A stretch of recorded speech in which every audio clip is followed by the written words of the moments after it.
अस्सलाम वालेकुम। जी बेटा, आपको आवाज आ रही है मेरी? स्क्रीन शेयर हो रही है? Yes sir. मुझे बता दीजिए, काम करें फिर। सर।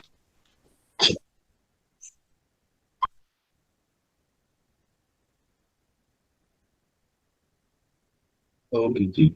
कल हमने जो है डिस्कस किया था कि मैंने इसको इस पीडीएफ को जो है ना, वो लेक्चर वीक नंबर 1 कर दिया है। यानी आज तक हम जो काम करेंगे वो इसी पीडीएफ में होगा। तो इसको अगर आप देखें, हमने जनरली मैं बात करता जाता हूँ कि एस्टिमेशन को डिस्कस कर लिया था। एस्टिमेशन से रिलेटेड एक दो एग्जांपल्स की थी। बाकी हम इसकी एक्सरसाइज के अंदर जो है वो इंशाल्लाह करेंगे।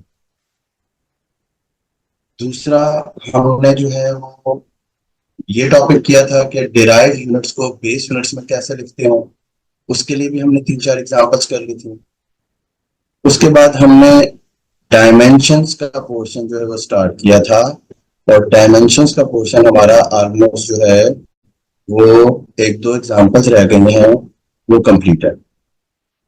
कि डायमेंशनल एनालिसिस हमने देखा था कि नंबर 1 पॉइंट आपको वहां पे नजर आ रहा होगा कि एक तो डायमेंशनल एनालिसिस जो है वो क्या करता है। नेक्स्ट पॉइंट क्या था हमारा? एक तो किसी भी फिजिकल इक्वेशन की करेक्टनेस को चेक करने के लिए यूज होता है, और दूसरा कोई भी पॉसिबल फिजिकल फार्मूला जो है वो डिराइव करने के लिए। लेकिन हम इस पॉसिबल फार्मूला में ड्रॉबैक हमारा ये है कि कांस्टेंट ऑफ प्रोपोर्शनैलिटी के बारे में ये कोई इंफॉर्मेशन नहीं देता। ये चीज हमने जो है वो इस एग्जांपल में देखी थी कि हमने टाइम पीरियड ऑफ पेंडुलम का फार्मूला डिराइव किया था, और इस फार्मूला के अंदर जो है हमें 2 पाई के बारे में कोई इंफॉर्मेशन नहीं मिली। ठीक। एक छोटा सा इसके साथ असाइनमेंट क्वेश्चन बुक पे आपको नजर आ रहा होगा। ये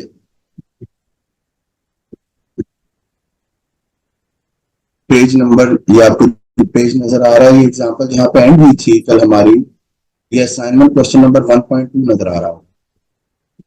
इस असाइनमेंट क्वेश्चन 1.2 के अंदर आप देखें, वो क्या पूछ रहा है आपसे कि which of the following relationship is dimensionally consistent with an expression yielding a value of acceleration. In these equations, x is distance, t is time, and v is velocity. तो एक्सेलरेशन का रिलेशन हमारा ये part जो है वो correct है, D part. कैसे correct है? कि एक्सेलरेशन को हम डिफाइन करते हैं A equals to V by T, rate of change in velocity. और चूंकि सिंस वेलोसिटी हमें पता है वो rate of change in displacement होता है, तो लिहाजा अगर मैं v की वैल्यू यहां पर पुट कर दूं तो मेरे पास एक्सेलरेशन आ जाएगा x ओवर टी स्क्र। और चूंकि मुझे ये भी पता है कि x equals to v t, से ऊपर वाली इक्वेशन को मैंने दोबारा लिख लिया, टाइम जो है उसका आंसर किसके बराबर हो गया? x ओवर वी के।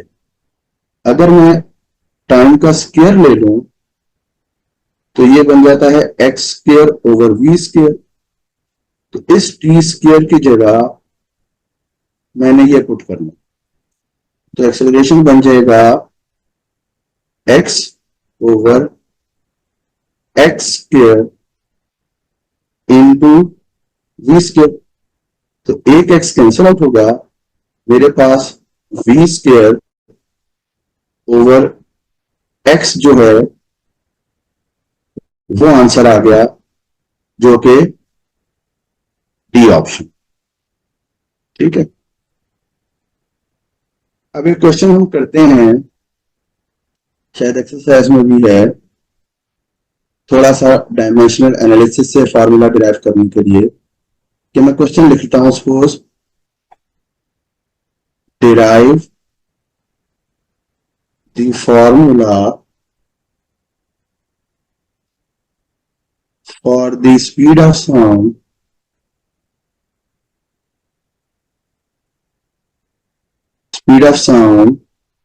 when it depends on elasticity and density. ये क्वेश्चन है, थोड़ा सा रिकॉल करें। हमने ये डिस्कस किया था कि डायमेंशनल एनालिसिस के अंदर हम पॉसिबल फिजिकल फार्मूला उस वक्त निकाल सकते हैं जब फैक्टर डिपेंडिंग फैक्टर नोन हो। अभी हमें डिपेंडिंग फैक्टर गिवन है, ये जरूरी नहीं है कि हमें ये भी गिवन हो कि ये फैक्टर्स जो है वो डायरेक्टली प्रोपोर्शनल है या इनवर्सली प्रोपोर्शनल है। बस डिपेंडिंग फैक्टर्स हमें नोन है। तो स्टेप नंबर 1, अब मैं स्टेप नंबर नहीं लिख रहा, मैं डायरेक्ट जो है वो इसको आपको समझा रहा हूं कि हम सबसे पहला काम क्या करते थे। हम सबसे पहले वो जो भी आपके जिसका फॉर्मूला निकालना है उस टर्म को लेफ्ट हैंड साइड पे रखा, इक्वलिटी लगाई, एक कांस्टेंट लिख लिया, और जो डिपेंडेंट फैक्टर है सपोज इलास्टिसिटी है, इसको मैं कैपिटल ई से रिप्रेजेंट कर देता हूं, और डेंसिटी है इसको मैं रो से रिप्रेजेंट कर देता हूं, और इनको हमने पावर असाइन कर दी, ए पावर बी। ये इक्वेशन 1 मेरी बनी। जरा पेज में आपके सामने लेके आता हूं, उसको एक दफा देखें। इक्वेशन 1 हमने कैसे लिखी थी टाइम पीरियड का फॉर्मूला डिराइव करने के लिए। यहां देखें टाइम पीरियड जिसका फॉर्मूला डिराइव करना है स्टेप नंबर 1 में, उसको लेफ्ट हैंड साइड पे रखा, प्रोपोर्शनैलिटी के साथ जितने भी डिपेंडेंट फैक्टर हैं, यहाँ 4 थे तो चारों फैक्टर राइट हैंड साइड पे लिख दिए। और इक्वेशन 1 कैसे बनाई थी, प्रोपोर्शनैलिटी हटा के इक्वालिटी लगाई, साथ में कांस्टेंट लिखा, और जितने भी डिपेंडिंग फैक्टर्स थे उनको कोई पावर असाइन कर दी। यहाँ 4 थे तो हमने ए बी सी डी कर। फिर स्टेप 2 में हमने क्या करना था, इक्वेशन 1 को डायमेंशंस की फॉर्म में लिखना। और स्टेप नंबर 3 में क्या करना था, इन एम एल और टी की पावर को कंपेयर करना था। अब यही काम हम अपने इस क्वेश्चन में भी करते हैं। अब इक्वेशन 1 को हम क्या करेंगे, डायमेंशंस की फॉर्म में लिखते हैं। डायमेंशंस की फॉर्म में इक्वेशन 1 को जब लिखेंगे तो आपको वेलोसिटी की डायमेंशन तो पता है क्या होती है, L T raise to the power -1 metre पर सेकंड से मैंने लिख लिया। कांस्टेंट अपनी जगह लिख लिया। इलास्टिसिटी की डायमेंशन क्या होती है, इलास्टिसिटी क्या डिफाइन करते हैं आप, elasticity is the ratio of stress over strain. और स्ट्रेस क्या होता है, स्ट्रेस होता है फोर्स ओवर एरिया। यानी स्ट्रेस की डायमेंशन आपके पास बनेगी न्यूटन पर मीटर स्क्वायर को थोड़ा सा एक्सप्लोर करना पड़ेगा। न्यूटन की जगह हम लिखते थे केजी मीटर पर सेकंड स्क्वायर, और साथ में मल्टीप्लाई हो रहा है पर metre square.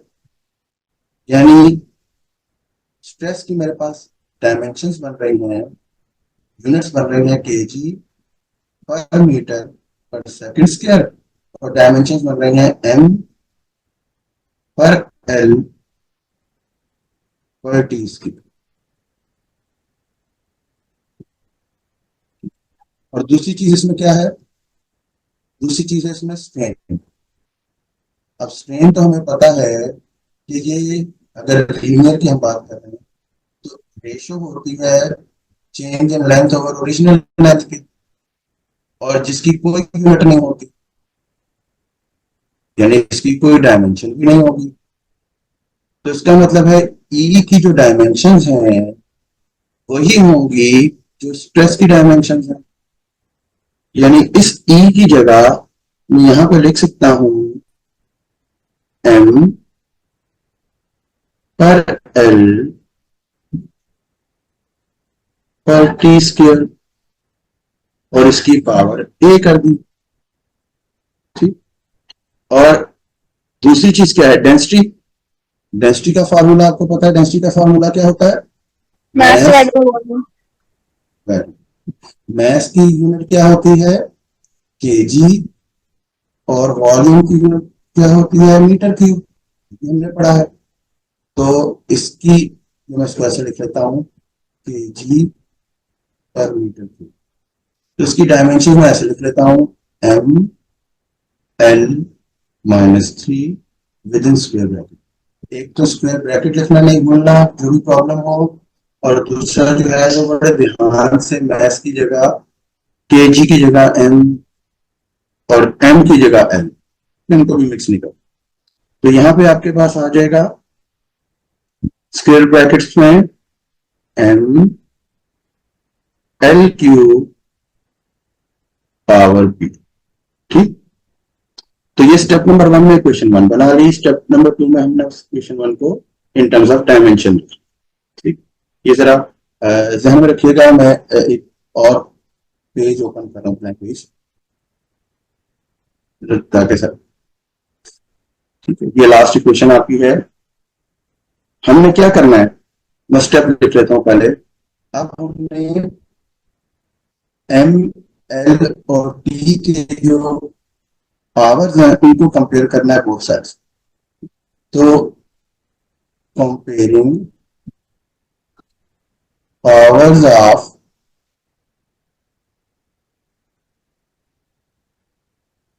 M L and T on both sides. Left hand side क्या थी आपके पास, एम 0 था, एल पर टी वेलोसिटी की वैल्यू आती थी, और राइट हैंड साइड क्या थी आपके पास, कांस्टेंट। इसके लिए आपने क्या लिखा हुआ था, एम पर एल पर टी स्क्वायर पावर है, और एम एल -3 पावर। तो मैं ये लिख लेता हूं इसके लिए कि एम पर एल पर टी स्क्वायर पावर ए, और एम पर एल क्यूब पावर बी। तो एम की अगर मैं बात करूं सबसे पहले, तो एम की लेफ्ट हैंड साइड पे पावर क्या है, 0। राइट हैंड साइड पे एम की पावर क्या है, ए के साथ भी है, बी के साथ भी। यानी हम जब कंपैरिजन में लिखेंगे तो हम लिखेंगे ए प्लस बी। एल की तरफ आ जाए, एल की लेफ्ट हैंड साइड पे पावर क्या है, कुछ नहीं लिखा, तो उसका मतलब पावर 1 है। अब राइट हैंड साइड पे देखें, एल की पावर -1 भी है, एल की पावर -3 भी है, यानी -a भी है और -3b भी है। अच्छा, एक चीज आपने नोट की, मैं एग्जांपल इसलिए करवा रहा हूं कि आपको ये दो इक्वेशंस नजर आ रही हैं, दोनों में a और b हमारे पास जो है वो आए हुए।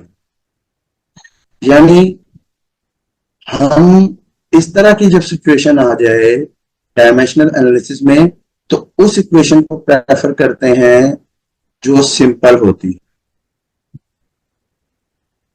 क्यों, ताकि कॉम्प्लिकेटेड आंसर ना आए। पहले टी की पावर भी कंपेयर कर लें दोनों तरफ। लेफ्ट हैंड साइड पे टी की पावर क्या है, -1, और राइट हैंड साइड पे क्या है, शाबिश बताइए, -2a -2a। इसका मतलब है यहां से सिंपली मेरे पास a निकल आया, माइनस माइनस कैंसिल हुआ, a का आंसर आ गया 1। अब मैं सिंपल वाली इक्वेशन में ये पुट करूं तो मेरे पास b भी निकल आएगा। a 1/2 है तो b क्या हो जाएगा, -1/2 हो जाएगा। ठीक, फिर क्या करते थे हम, जो पावर्स की वैल्यूज आ जाती थी उनको इक्वेशन 1 में पुट कर देते थे लास्ट स्टेप। और इक्वेशन 1 क्या थी? v equal to a constant into e की पावर a थी, यानी e 1/2 था इलास्टिसिटी, और डेंसिटी की पावर b थी, इसकी जगह मैंने -1 दे दी। तो मेरे पास ये इक्वेशन बन गई, a constant e over rho under the root. Actual formula क्या है? एक्चुअल फार्मूला है v equal to elasticity over density under, यानी एक्चुअल फार्मूला में जो कांस्टेंट है वो 1 है, लेकिन इसने कांस्टेंट के बारे में कुछ नहीं बताया। इसने बस कांस्टेंट जो है आपको कह दिया कि कोई कांस्टेंट है। अब 1 है, 2 है, 3 है, 5 है, ये डायमेंशनल एनालिसिस हमें नहीं बता। तो इस तरीके से आपको कोई भी फिजिकल क्वांटिटी गिवन हो और उसके डिपेंडिंग फैक्टर नोन हो, तो आप ये 4 स्टेप करके उसका फार्मूला डिराइव कर सकते। जो डायमेंशनल एनालिसिस का सेकंड यूज, फर्स्ट यूज क्या था? It is use to check the homogeneity of the physical equation, कि फिजिकल इक्वेशंस करेक्ट है या नहीं। लेकिन फार्मूला डेरिवेशन में जो है वो कांस्टेंट ऑफ प्रोपोर्शनैलिटी के बारे में इंफॉर्मेशन नहीं आ रही। मुझे याद आ रहा है मैंने आपको क्वेश्चन भी दिया था कि जरा ट्राई कीजिएगा, ना हो तो मुझे बताइएगा। दो जगह क्वेश्चन मार्क लगाया था, एक तो ये आपसे हो गया था, या इसको जल्दी से करना एक दफा? यस सर, हो गया था। हो गया था। लेफ्ट हैंड साइड की डायमेंशन क्या आई थी? एल, जुबानी देख लें। और राइट हैंड साइड की डायमेंशन क्या है? ये मीटर पर सेकंड यूनिट, हाफ मीटर पर सेकंड स्क्वायर और सेकंड स्क्वायर, मीटर पर सेकंड इंटू सेकंड है ना। तो इसकी यूनिट्स मेरे पास बन गई, second second cancel, metre plus second square cancel, half metre. Dimensions बन गई एल प्लस 1/2 एल, या ऐसे लिख सकते हैं 3/2 एल। ये कांस्टेंट है, इसका मतलब है डायमेंशंस दोनों साइड पे सेम है, ये इक्वेशन फिजिकली कंसिस्टेंट। क्लियर है डायमेंशन का पोर्शन? बात को आगे बढ़ाएं। कोई सवाल आपका बेटा? मैंने एक जगह और क्वेश्चन मार्क लगाया था, हमने कर लिया था।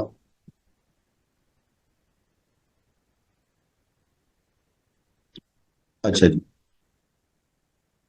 अब हमने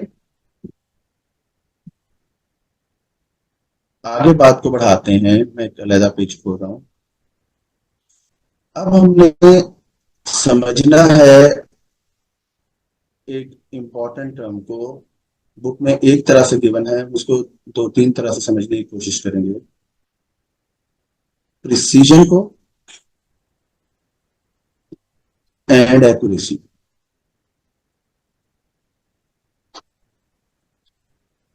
प्रिसीजन और एक्यूरेसी के अंदर जो सबसे, इससे पहले आपको जो बात पता होनी चाहिए उसकी तरफ आए।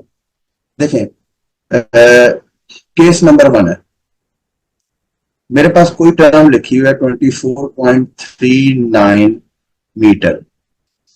मैं आपसे कहूं कि इसके सिग्निफिकेंट फिगर्स बताएं तो आप बता सकते हैं, और इसका लीस्ट काउंट बताएं तो आप बता सकते हैं।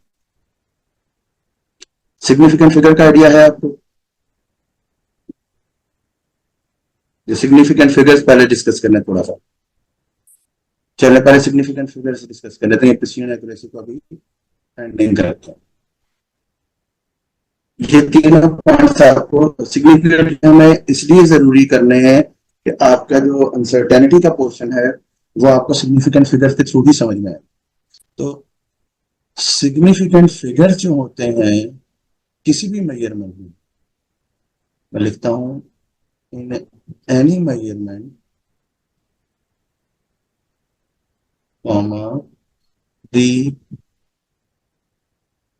correctly known digits and first doubtful digit are significant figures. ये इसकी डेफिनेशन। मिसाल के तौर पे अगर हम इसको कंसिडर करें इस तरीके से कि ये मेरे पास एक मीटर रॉड का मैंने कुछ पोर्शन बना देता हूँ। सपोज यहाँ मैं 4 लिख देता हूँ, 1 2 3 4 5 6 7 8 9 10 5 हो गया, 1 2 3 4 5 काफी। अब मैंने इस मीटर रॉड का मुझे लीस्ट काउंट बताया। लीस्ट काउंट क्या होता है मीटर रॉड का? 0.1 सेंटीमीटर। लीस्ट काउंट क्या होता है? किसी भी इंस्ट्रूमेंट का वो वैल्यू, स्मॉलेस्ट वैल्यू जो मेजर कर सकता है उसका लीस्ट काउंट। तो मीटर रॉड जो है वो ये सेंटीमीटर में ग्रेजुएट हुआ ना, 4 सेंटीमीटर 5 सेंटीमीटर, तो सेंटीमीटर के 10th पार्ट तक भी ग्रेजुएट हुआ। इसका मतलब है इसका लीस्ट काउंट 0.1 सेंटीमीटर। अब सपोज आपने कोई मेजरमेंट ली और आपकी मेजरमेंट जो है वो आ गई, ये पीछे 0 से आ रही है मेजरमेंट, 0 है, 0 1 2 3 4, और वो मेजरमेंट आपकी एंड हो गई यहां कहीं जाकर, इधर कहीं जाकर। ये शहर है, कोई लेंथ आपने मेजर की। अब इसको क्या पढ़ेंगे? आप इसको 4.8 पढ़ेंगे या 4.9 पढ़ेंगे या 4.85 पढ़ेंगे? क्या पढ़ेंगे? ए बी सी में से कौन सा ठीक है?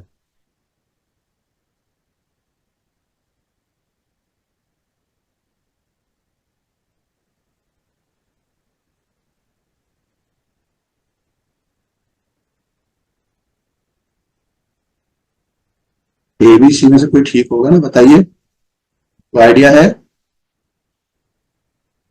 देखेंगे किसके ज्यादा करेंगे। ये वाली रीडिंग तो नहीं हो सकती। क्यों नहीं हो सकती?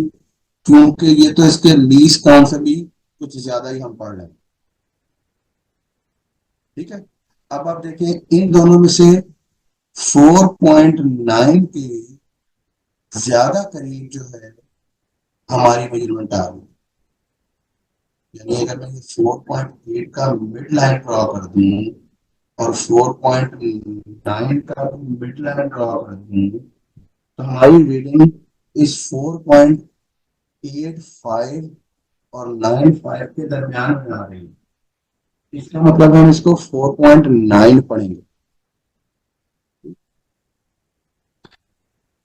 यानी अगर आपकी रीडिंग जो है इस 4.9 सेंटीमीटर से 0.05 सेंटीमीटर कम हो या 0.05 सेंटीमीटर ज्यादा हो, मतलब कि 4.864 से लेकर 4.95 सेंटीमीटर तक कुछ भी हो, आप उसको 4.5 पढ़ेंगे, सॉरी 4.9 पढ़ेंगे। ठीक, 4.9 से इतना कम और इतना ज्यादा, और यही इंस्ट्रूमेंट का डाउट है, यही इंस्ट्रूमेंट की अनसर्टेनिटी है। अनसर्टेनिटी जो है वो क्या होती है किसी भी इंस्ट्रूमेंट की? मैं बल्कि ऐसे लिख देता हूं, एब्सोल्यूट अनसर्टेनिटी क्या होती है किसी भी इंस्ट्रूमेंट की? Plus minus least count. ये पॉइंट फिलहाल ध्यान में रखिएगा, आगे अनसर्टेनिटी में हम दोबारा से इसको डिटेल से एक दफा देख लेंगे। यानी इस रीडिंग के अंदर -0.05 कम और +0.05 ज्यादा जो है वैल्यू को हम डिटेक्ट नहीं कर पा रहे। यानी अगर मैं इन दोनों को ऐड करूं तो -0.05 +0.05 हमने मैग्नीट्यूड ऐड करनी है। ये माइनस प्लस को मैंने प्लस माइनस लिख दिया और इसको ऐड किया तो ये 0.1 होगा। ये आपका लीस्ट काउंट। हर इंस्ट्रूमेंट के लीस्ट काउंट का मतलब यही होता है कि लीस्ट काउंट का हाफ जो है वो इंस्ट्रूमेंट और कम और हाफ ज्यादा जो है उसके दरमियान वाला डाउटफुल डिजिट दे रहा हूं। थोड़ा सा हमने डाउटफुल डिजिट को एक्सप्लेन किया तो कोई ऐसी परेशानी वाली बात नहीं। अच्छा, फर्दर डिटेल हम इसकी अनसर्टेनिटी के अंदर दोबारा देखेंगे। सिग्निफिकेंट फिगर्स के बारे में मैं 4 पॉइंट्स बताना चाह रहा हूं कि आप कहते हैं कि all non zero digits are significant. मिसाल के तौर पे जरा ध्यान दीजिएगा, हम हर एक्सपेक्ट को डिस्कस करेंगे ताकि मेजरमेंट में कोई प्रॉब्लम हो। 2 3 2 या 2 3 2 के साथ मैंने पॉइंट लिख दिया, या 2 3 2 के साथ मैंने कोई यूनिट लिख दी, ग्राम लिख दिया, या 2 3 2 इंटू 10⁻² लिख दिया, या 2 3 2 पॉइंट के साथ इंटू 10⁻² लिख दिया, या 2 3 2 इंटू 10⁻² के साथ यूनिट लिख दिया। इन सब में सिग्निफिकेंट फिगर में जो 10 की पावर होती है वो आपकी सिग्निफिकेंट डिजिट्स में काउंट नहीं। इन सब में सिग्निफिकेंट फिगर्स 3 है। 232 के अंदर भी 3 है। डेसिमल नहीं है। डेसिमल हो तब भी 3 है, यूनिट हो तब भी 3 है, 10 की पावर हो तब भी 3 है, 10 की पावर और डेसिमल हो तब भी 3 है, 10 की पावर और साथ में यूनिट आ गई तब भी 3। All non zero digits are significant का मतलब ही ये होता है। ठीक, पॉइंट नंबर 2 मैं पेज दूसरा खोल रहा हूं। पॉइंट नंबर 2, पेन तो मैंने बनाया। अच्छा, zeros in between significant figures, significant zeros he important है, are significant।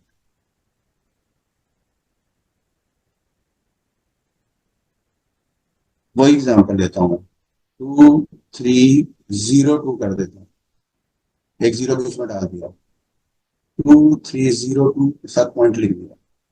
जैसे पॉइंट इधर कहीं और लिख लेते हैं, यहां लिख लेते हैं, यहां से डाल देते हैं पॉइंट, यहां डाल देते हैं, 2 के बाद डाल देते हैं, 2 3 0 2 के साथ कोई यूनिट लिख लेते हैं, ग्राम। 2 3 0 2 के साथ 10 की कोई पावर लिख लेते हैं, 2 3 0 2 के साथ डेसिमल और 10 की पावर लिख लेते हैं, या 2 3 0 2 के साथ 10 की पावर और कोई यूनिट लिख लेते। तो इस लाइन से तो हमें क्लियर हो रहा है कि zeros in between significant figures are significant. ठीक है, यानी कि आपके पास इन सारे के सारे केसेस के अंदर सिग्निफिकेंट फिगर्स कितने हैं? 0 बीच में आ रहा है 4, चाहे डेसिमल कहां गया इसका, चाहे डेसिमल हो चाहे ना, 4, चाहे यूनिट लिखी भी हो चाहे ना लिखी, 10 की पावर इंक्लूड नहीं होती, चाहे 10 की पावर हो डेसिमल के साथ हो यूनिट के साथ, इन सारे केसेस में सिग्निफिकेंट फिगर 4 ही है। ये दोनों रूल्स तो, बल्कि तीनों रूल्स सीधे सीधे से, पहले तीन जीरोस कहां कर लें, at the left are not significant, कुछ भी हो जाए, बेशक वो 007 ही क्यों ना, या 0.007 ही क्यों ना हो, या 0.007 मीटर ही क्यों ना हो, या 007 4 हो, या 0.007 इंटू 10⁻³ हो, या 0.0084 मीटर, कुछ भी हो जाए, लेफ्ट साइड वाले जीरो चाहे डेसिमल हो या ना हो, चाहे यूनिट हो या ना हो, चाहे 10 की पावर हो प्रीफिक्स हो या ना हो, वो सिग्निफिकेंट नहीं होते। यानी इसमें सिग्निफिकेंट फिगर्स आपके कितने हैं, पहले केस में 1 1 1 1 1 एंड 2। मसला आता है point number 4,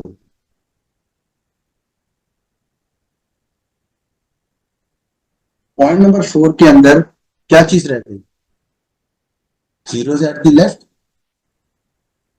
zeros at the left may or may not be significant।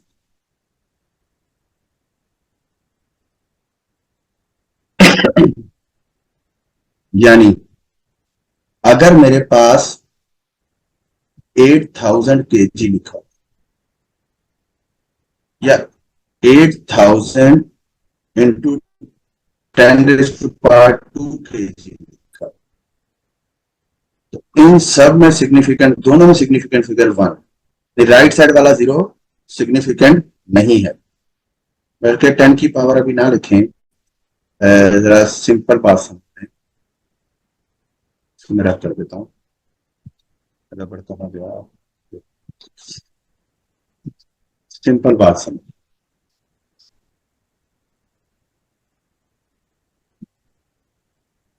अच्छा, इसके अंदर सिग्निफिकेंट फिगर जो है वो 1 है, लेकिन 8.000 kg अगर मैं लिख दूं तो इसके अंदर सिग्निफिकेंट फिगर जो है वो 4 है। यानी अगर डेसिमल आ जाए तो सिग्निफिकेंट फिगर्स राइट साइड वाले जीरो सिग्निफिकेंट होते हैं, अगर डेसिमल ना हो तो राइट साइड वाले सिग्निफिकेंट जो है फिगर्स, राइट साइड वाले जीरो जो है वो सिग्निफिकेंट नहीं होते, हो भी सकते हैं नहीं भी हो सकते, डिपेंडिंग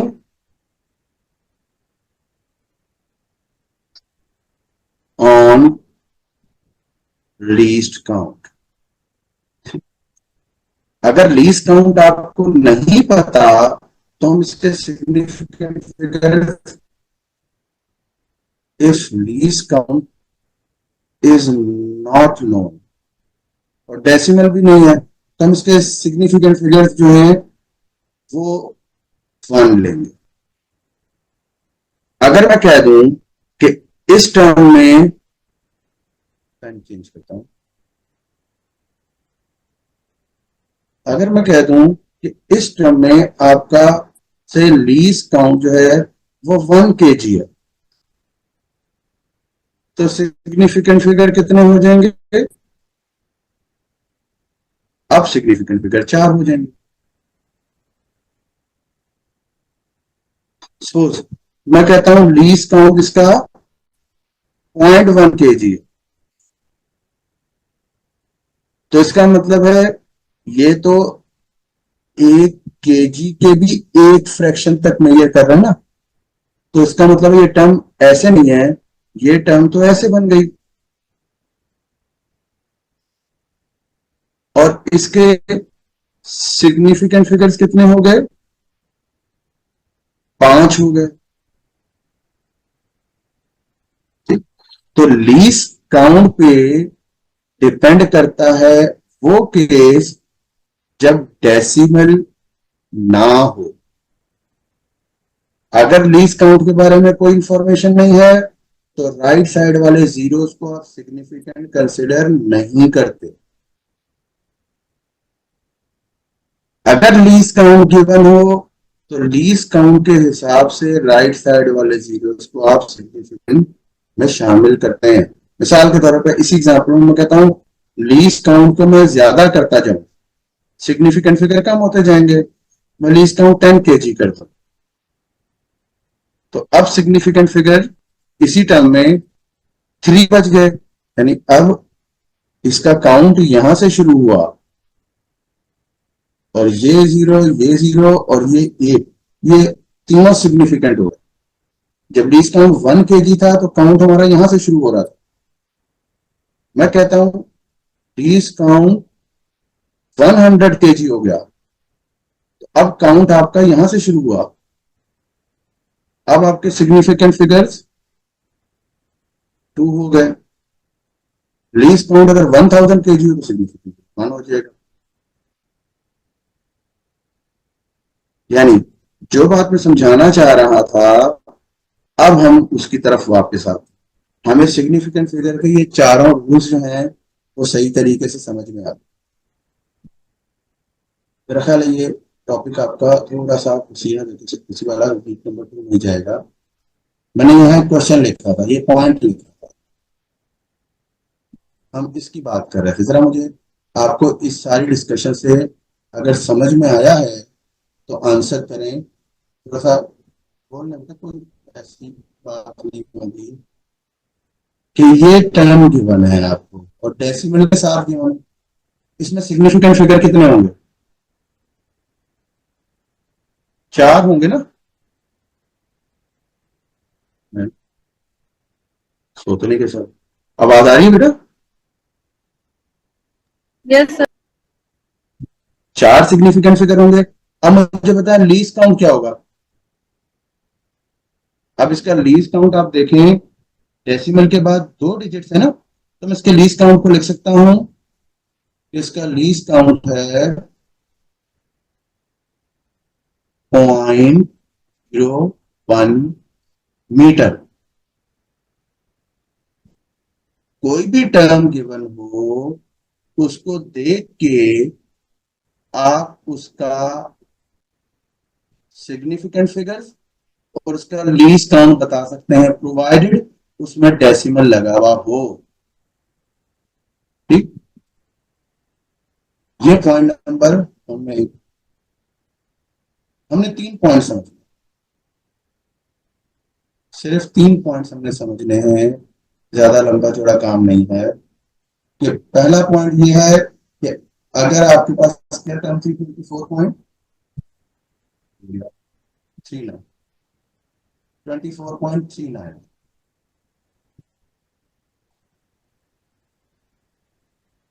और मीटर भी गिवन है, तो इसका मतलब है मुझे सिग्निफिकेंट फिगर्स पता है 4 है और मुझे लीस्ट काउंट पता है 0.01।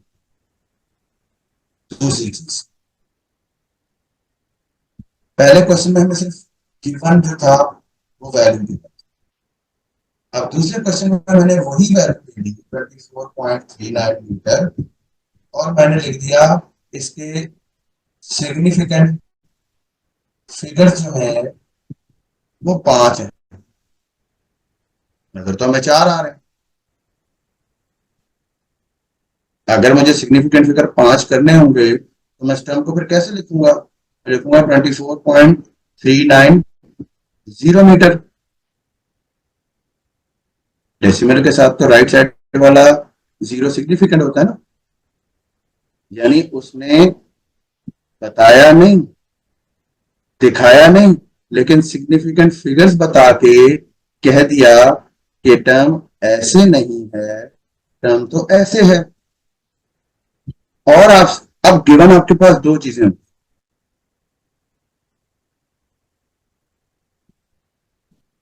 ऑब्जर्वेशन और सिग्निफिकेंट फिगर। ऊपर सिर्फ ऑब्जर्वेशन गिवन थी, ये दोनों हमने फाइंड कर। अब ऑब्जर्वेशन के साथ सिग्निफिकेंट फिगर भी गिवन है। अब लीस्ट काउंट आप बता सकते हैं क्या है, बता सकते हैं, ये डेसिमल के 3 डिजिट तक मेजर कर रहा है, तो अब लीस्ट काउंट चेंज हो गया, सिग्निफिकेंट फिगर चेंज होने से लीस्ट काउंट चेंज हो गया। और तीसरी टाइप का क्वेश्चन क्या हो सकता है, मैं ये इसको एक्सप्लोर करूंगा कल के दिन में यानी मंडे को। अभी आप जो है वो सिर्फ इसको देख लें कि 3 पॉइंट्स क्या हैं, वही वैल्यू है। और अब मैं कह रहा हूं कि लीस्ट काउंट जो है वो 1 मीटर है। अब गिवन आपका चेंज हो और सिग्निफिकेंट फिगर हमने बताने हैं। अब लीस्ट काउंट अगर 1 मीटर है तो उसका मतलब है डेसिमल से पहले वाला डिजिट हमारा फर्स्ट डाउटफुल डिजिट है। अब उसने जो टर्म दिखाई है वो नहीं है, असल टर्म है 24 मीटर, और उसमें सिग्निफिकेंट फिगर्स दो हैं। आपकी भी अगली क्लास शुरू हो गई, मेरी भी अगली क्लास शुरू हो गई, हमें बात खत्म करनी पड़ेगी। आप साथ साथ स्क्रीन शॉट या नोट कर रहे होंगे, बुक्स खोल के रखी हुई होंगी। चीजें समझना अगर चाहते हैं तो ये दोनों काम करें, एक तो साथ साथ लेक्चर नोट करते रहें, खुल के जो बात आपको नहीं समझ में आ रही क्वेश्चन पूछें, फोकस्ड रहें, और जो है वो स्क्रीन शॉट लेते रहें, क्योंकि ये आपको एंड पे जब मिलेगा तो आपके पास आपका लेक्चर अगर नोट हुआ हुआ होगा तो आपको ये पीडीएफ देख के ज्यादा अच्छे तरीके से सब कुछ समझ में। इसको कंप्लीट करेंगे मंडे को, फिर सी एग्रेसिव कंप्लीट करेंगे बेटा। कोई सवाल है तो बताइए, बाकी फिर इंशाल्लाह मंडे से प्रोसीड करते हैं। मैं मीटिंग लीव कर रहा हूँ, स्क्रीन शेयर खत्म कर रहा हूँ। Thank you and Allah Hafiz.